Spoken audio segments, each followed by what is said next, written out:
Më në fund e vërteta doli në shesh. E vërteta mund vonoj, por del gjithmonë. Lajmi që morëm sot nga Washingtoni ishte të them kurorëzimi me sukses i 4 vjet praktikeve tona, rezistence, i 4 vjet lufte për të vërtetën, pikërisht që ajo të dominoj.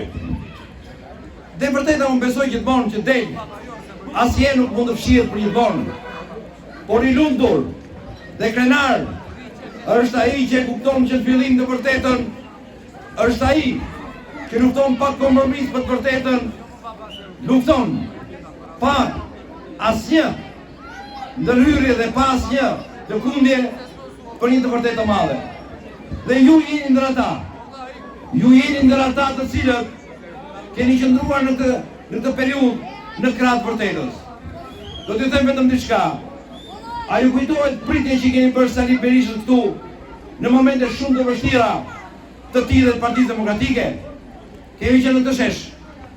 Ta dini mirë se qëndrimi juaj, frymëzimi juaj, gjithmonë del, gjithmonë ka rol të madh.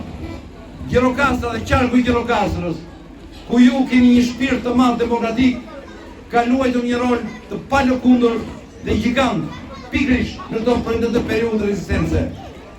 Ju keni qenë bashkë, ne kemi qenë bashkë. Kemi qenë bashkë aktivitetet e bëra në Gjirokastrë, në qytet, për të pritur Berishën. Kemi qenë bashkë për të rezistuar ndaj një komploti që organizuan ndaj tij.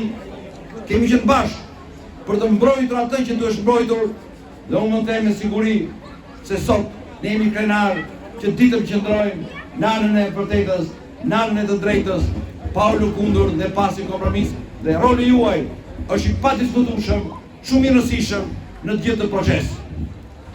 Të dashur miq, pas 2-3 ditësh janë zgjedhjet.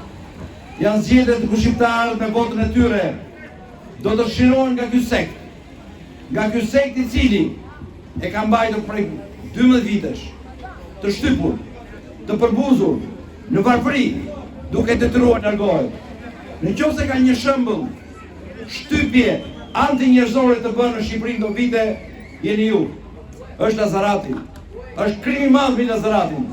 Është vullneti dhe dëshira e shtypëse për të shkatruar rezistencën e demokracisë dhe shpirtin e lirë që ka Nazarati.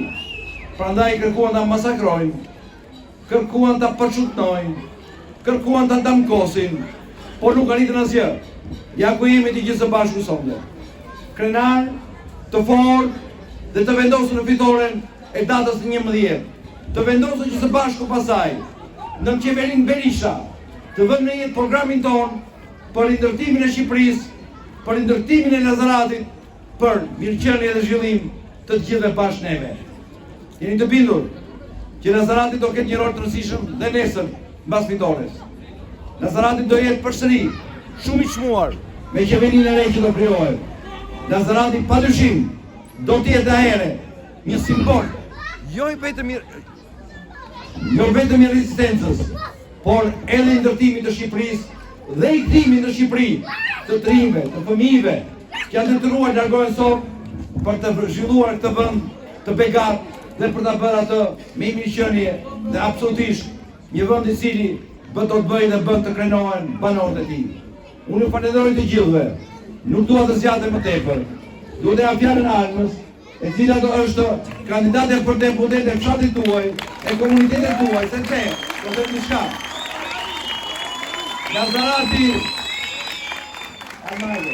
Nazarati nuk është i fshat. Nazarati është një komunitet i gjerë. Nazarati është një simbol. Nazarati është një lëvizje. Nazarati është një rezistencë. Nazarati është një ideal. Faleminderit të gjithëve.